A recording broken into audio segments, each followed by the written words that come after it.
Lettre 6. Le vicomte de Valmont à la marquise de Merteuil. Il n'est donc point de femme qui n'abuse de l'empire qu'elle a su prendre.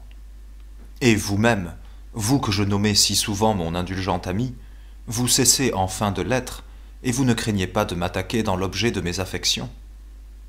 De quel trait vous osez peindre madame de Tourvel? Quel homme n'eût point payé de sa vie cette insolente audace? À quelle autre femme qu'à vous n'eût-elle pas valu au moins une noirceur?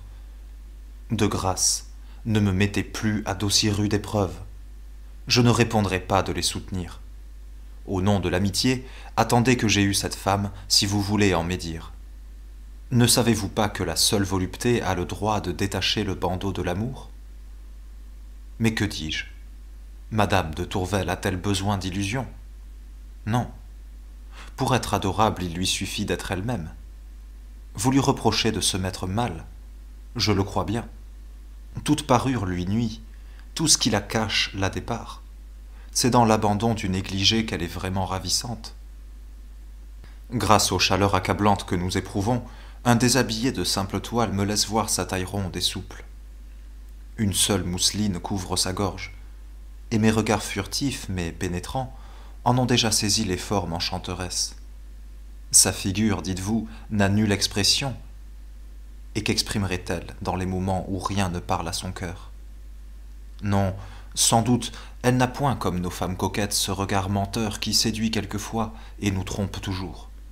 Elle ne sait pas couvrir le vide d'une phrase par un sourire étudié, et quoiqu'elle ait les plus belles dents du monde, elle ne rit que de ce qui l'amuse. Mais il faut voir comme dans les folâtres jeux, elle offre l'image d'une gaieté naïve et franche. Comme auprès d'un malheureux qu'elle s'empresse de secourir, son regard annonce la joie pure et la bonté compatissante. Il faut voir surtout, au moindre mot d'éloge ou de cajolerie, se peindre sur sa figure céleste ce touchant embarras d'une modestie qui n'est point jouée. Elle est prude et dévote, et de là vous la jugez froide et inanimée? Je pense bien différemment. Quelle étonnante sensibilité ne faut-il pas avoir pour la répandre jusque sur son mari et pour aimer toujours un être toujours absent? Quelle preuve plus forte pourriez-vous désirer? J'ai su pourtant m'en procurer une autre. J'ai dirigé sa promenade de manière qu'il s'est trouvé un fossé à franchir, et, quoique fort leste, elle est encore plus timide. Vous jugez bien qu'une prude craint de sauter le fossé. Il a fallu se confier à moi. J'ai tenu dans mes bras cette femme modeste. Nos préparatifs et le passage de ma vieille tante avaient fait rire aux éclats la folâtre dévote. Mais dès que je me fus emparé d'elle, par une adroite gaucherie, nos bras s'enlacèrent mutuellement. Je pressai son sein contre le mien, et dans ce court intervalle, je sentis son cœur battre plus vite. L'aimable rougeur vint colorer son visage, et son modeste embarras m'apprit assez que son cœur avait palpité d'amour, et non de crainte. Ma tante, cependant, s'y trompa comme vous, et se mit à dire « L'enfant a eu peur ». Mais la charmante candeur de l'enfant ne lui permit pas le mensonge, et elle répondit naïvement « Oh non, mais… » Ce seul mot m'a éclairé. Dès ce moment, le doux espoir a remplacé la cruelle inquiétude. J'aurai cette femme. Je l'enlèverai au mari qui la profane. J'oserai la ravir au Dieu même qu'elle adore. Quel délice d'être tour à tour l'objet et le vainqueur de ses remords.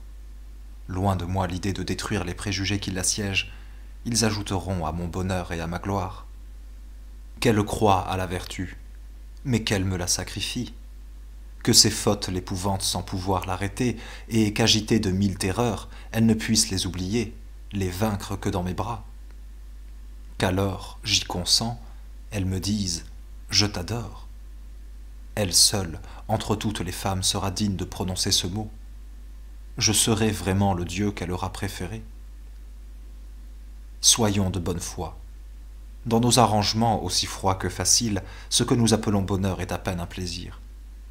Vous le dirai-je? Je croyais mon cœur flétri, et ne me trouvant plus que des sens, je me plaignais d'une vieillesse prématurée.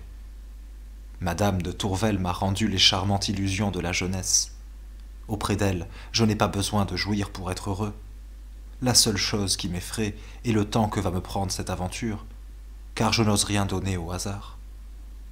J'ai beau me rappeler mes heureuses témérités, je ne puis me résoudre à les mettre en usage.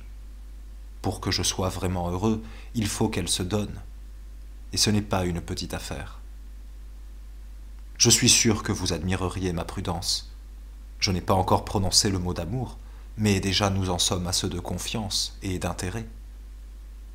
Pour la tromper le moins possible, et surtout pour prévenir l'effet des propos qui pourraient lui revenir, je lui ai raconté moi-même, et comme en m'accusant, quelques-uns de mes traits les plus connus. Vous ririez de voir avec quelle candeur elle me prêche. Elle veut, dit-elle, me convertir. Elle ne se doute pas encore de ce qui lui en coûtera pour le tenter. Elle est loin de penser qu'en plaidant, pour parler comme elle, pour les infortunés que j'ai perdus, elle parle d'avance dans sa propre cause. Cette idée me vint hier au milieu d'un de ses sermons, et je ne pus me refuser au plaisir de l'interrompre pour l'assurer qu'elle parlait comme un prophète.